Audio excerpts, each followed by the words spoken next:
Good afternoon, everyone. I'm Superintendent Bill Furbush. Thank you for joining us in our Zoom question and answer regarding recent grading changes during remote learning.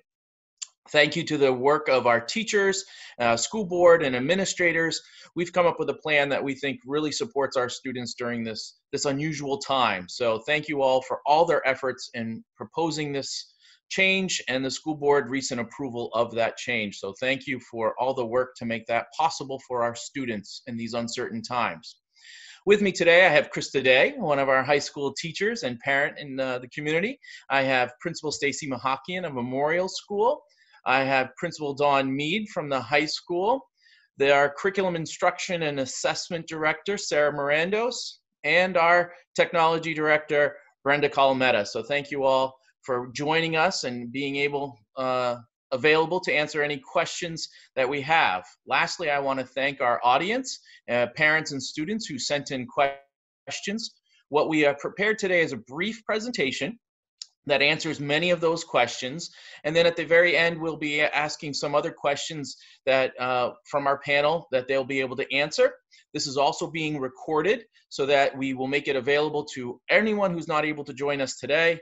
And if after the presentation, if after asking all the questions that were sent in to us, you are still just having troubles and understanding it and how it impacts your own individual child, by all means, as always, we encourage you to reach out to your school's principal or Sarah Mirandos or myself, and we can assist you if you have questions that are about your child individually. So thanks again, panel. I'm going to turn it over to our Curriculum Instruction and Assessment Director, Sarah Mirandos.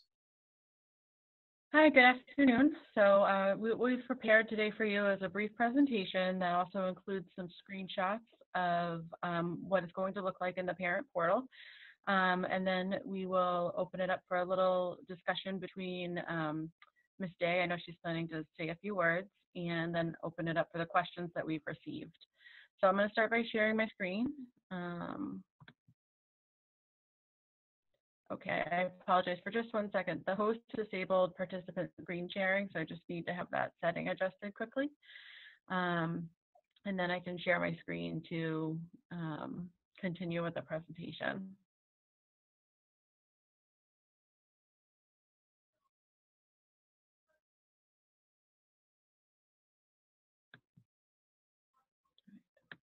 There we go. Thank you. Okay. Okay, so again, today we're here to present some of the questions and answers that we've had about our grading policy that we've implemented. So why are we using this model? This model acknowledges that remote learning is not the same as learning in school because students are in separate learning environments with varied access to resources and support.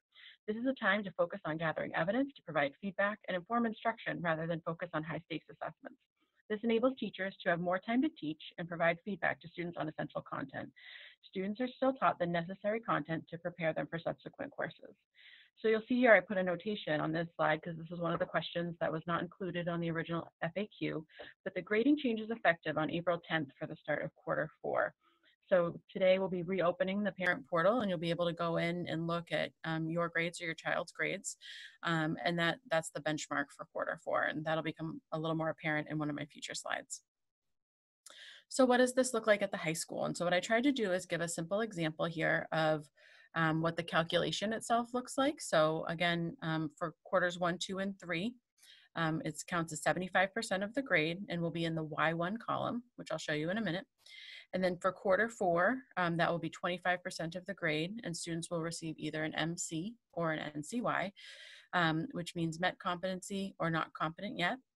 And then in that F1 grade, that is where the final calculation will be. So that will either be the letter or number, or we'll be withholding that final grade until the student participates in recovery to earn that credit. So similarly, for our semester courses, we're using a similar calculation. We have 50% is for Q3 and 50% is Q4. And you can see how that calculation works based on whether they get an MC or NCY in Q4. What does this look like at the middle school? So the middle school is a little bit different because they have isolated quarters already. So quarter 1, quarter 2, quarter 3, and quarter 4 are all equally worth 25% to equal the total of 100%. And again, you'll see those numerical values in quarters 1, 2, and 3. You'll see a value of either MC or NCY in quarter 4. And then at the end, there'll be a value in the Y1 column or their year-end grade. And just a notation, this also came up that Unified Arts for the trimester 3 classes are also following this same model. So what are assignments going to look like in PowerSchool? For this particular quarter, students will receive a grade out of 1.1 on each assignment, and this denotes that students have demonstrated understanding of the learning expectations for that assignment for the most part, although they may have been unable to complete it with 100% accuracy. Awarding a grade of 0 out of 1 indicates that the student did not attempt to engage on any level with the material or did not turn in the assignment. Students might have turned in the assignment, but it needs additional assistance or feedback to complete it to a satisfactory level. If a student receives a 0 out of 1, they will be given that additional opportunity to complete. Another question is, how does a teacher determine MC or NCY at the end of the quarter? The teacher will look at the breadth of work that students have submitted and determine if the student has met competency or could benefit from targeted instruction or recovery, which we'll talk a little bit more about later. So I think this screen is really important, and I hope everyone can see it. This is a screenshot of the parent portal.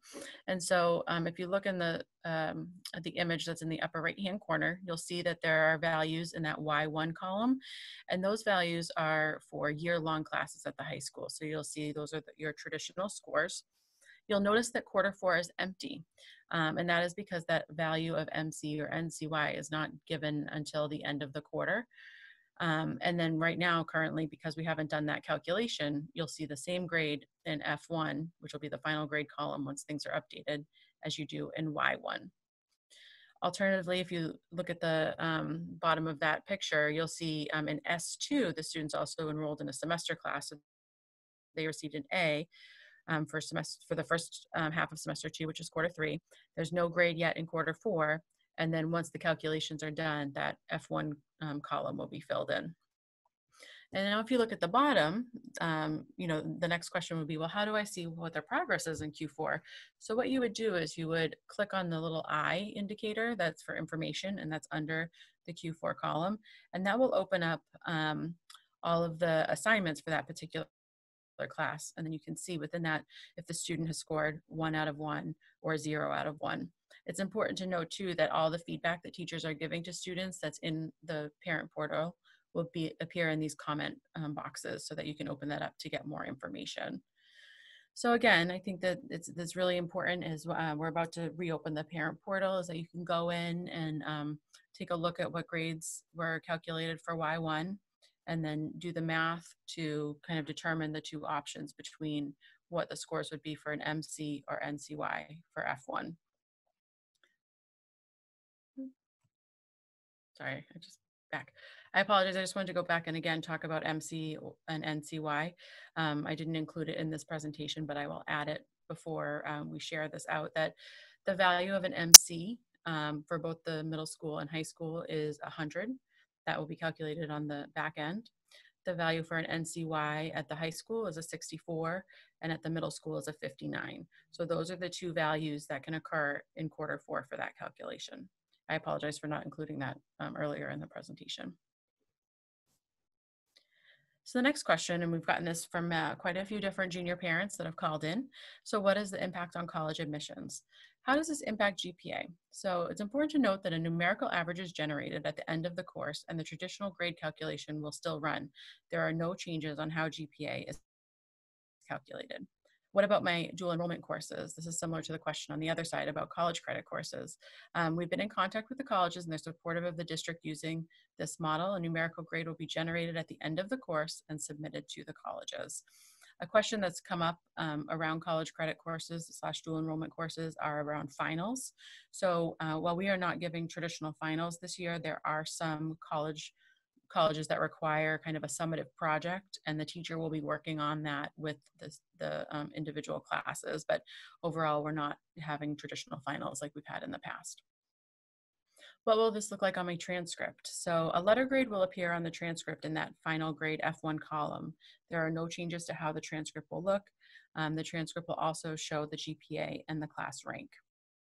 Again, I think I already addressed the college credit courses, but another question that came up from a parent, from Carolyn Jedrzejek, actually, was asking about Pinkerton's courses. So Pinkerton has also adjusted their grading during this period of remote learning, and I believe Suzanne Michaud has shared that information with students.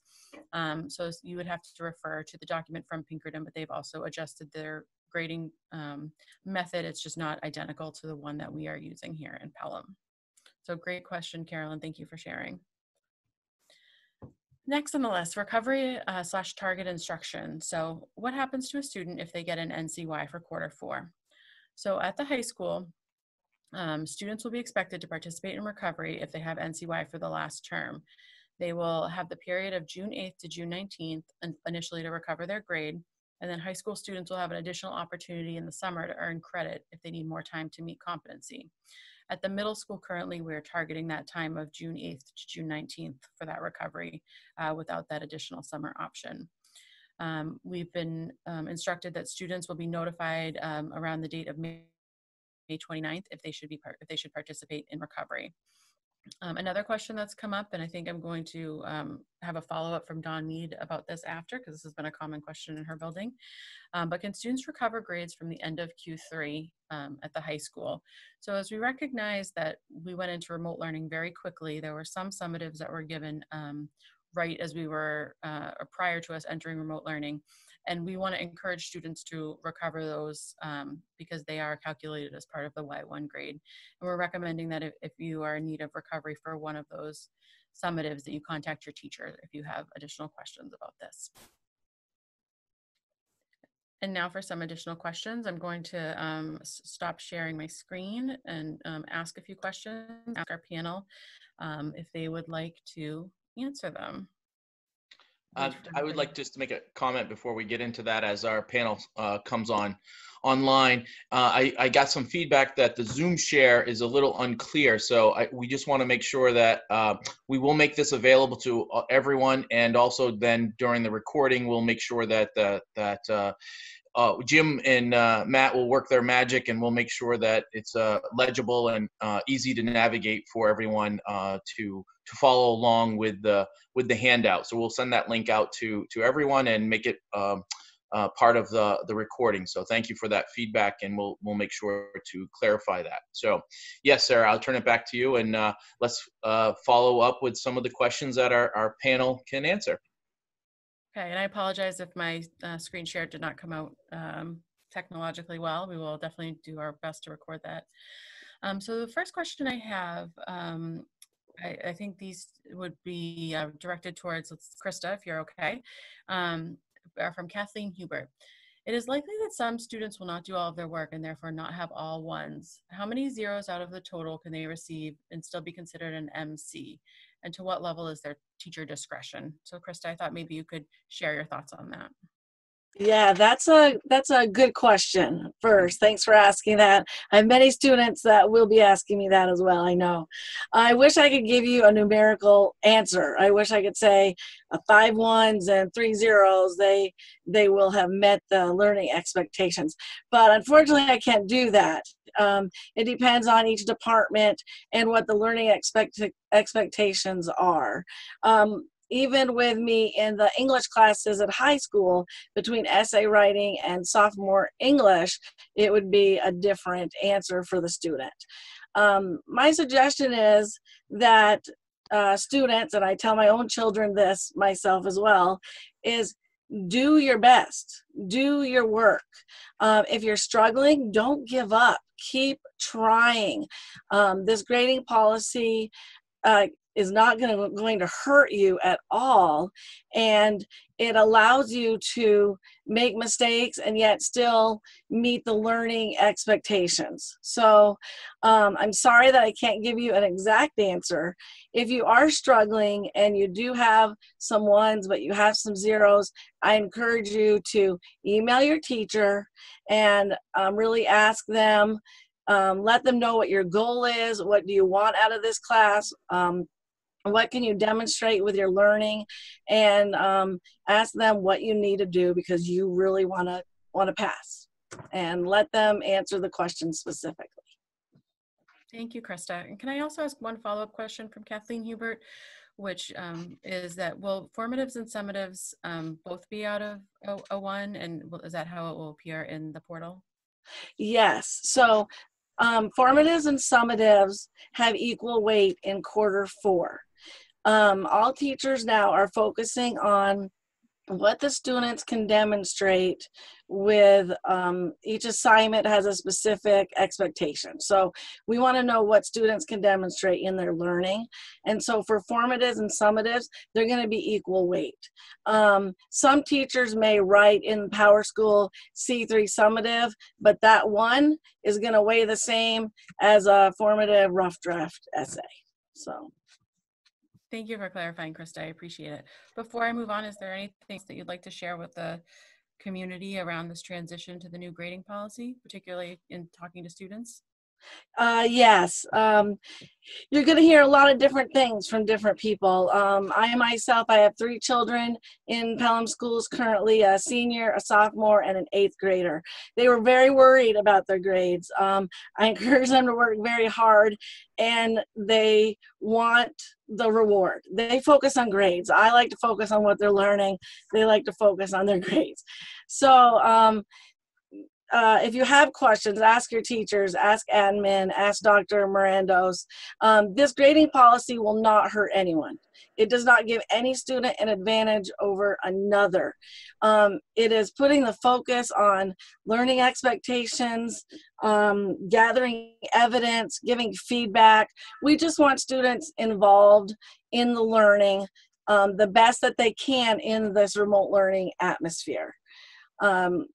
So if you have demonstrated, you're going to get that 1, right? And that's going to equal as a 100% for Q4. If you haven't demonstrated, you have a 0. But it doesn't stop there. Keep working with us. One other thing I would like to share is if you get a 6, say, normally you would get a 65 or 70 on maybe an essay you wrote for me. That does not necessarily equal a 1. As a teacher, we will let you know. So if a 0 pops up in there and we say, see the feedback, this typically would be a 70, but I'm giving you the 0.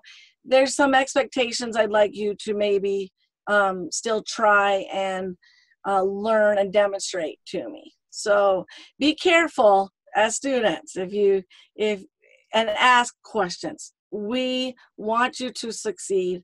We are here to help you learn. And so ask us questions. We will help you. Thanks, Dr. Mirandos. Thank you, Krista.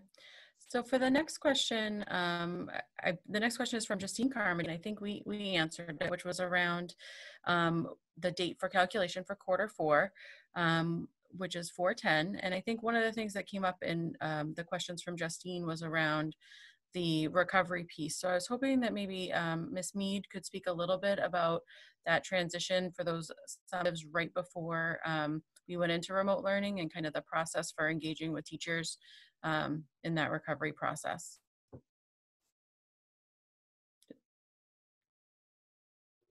So to be clear, you're talking about the last summative assessment prior to remote learning? Correct. Okay. So one of the things that we talked about as an entire faculty, and I do want to give my faculty a shout out, they have gone above and beyond with every expectation we have set for them.